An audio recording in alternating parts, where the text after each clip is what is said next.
Committee. The Monetary Policy Committee met on, and this time, as you would be aware, this time we have 3 new external members in the MPC. The Monetary Policy Committee with 3 new external members met on 7th, 8th and 9th October.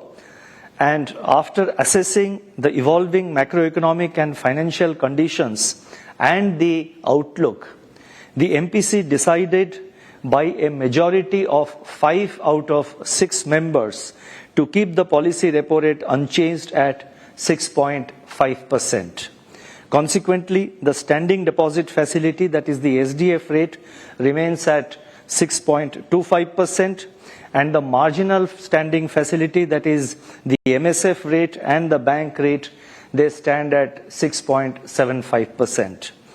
Further, the MPC decided unanimously to change the stance, that is the stance of the monetary policy, to neutral, and also decided to, let me read it again. The MPC decided unanimously to change the stance to neutral and to remain unambiguously focused on a durable alignment of inflation with the target while supporting growth. The MPC noted that currently the macroeconomic parameters of inflation and growth are well balanced. Headline inflation is on a downward trajectory, though its pace has been slow and uneven.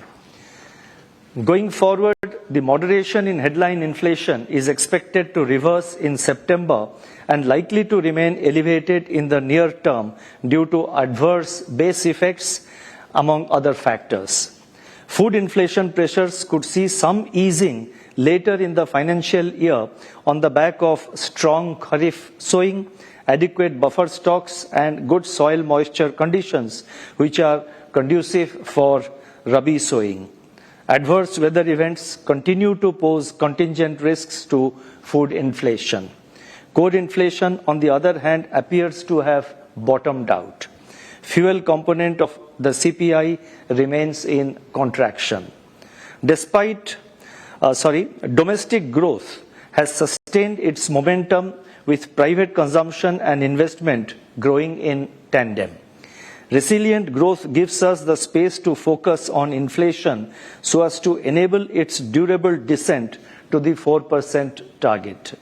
In these circumstances, the MPC decided to remain watchful of the evolving outlook in the coming months. In view of the prevailing inflation and growth conditions and the outlook, the MPC considered it appropriate to change the stance to neutral and to remain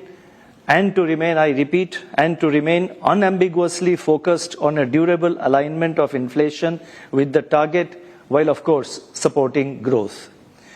I would now turn to an assessment of the growth and inflation situation. First, let me talk in brief about the global growth conditions.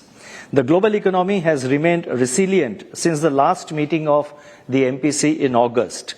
Although downside risks from increasingly intense geopolitical conflicts, geoeconomic fragmentation, financial market volatility, and elevated public debt continue to play out.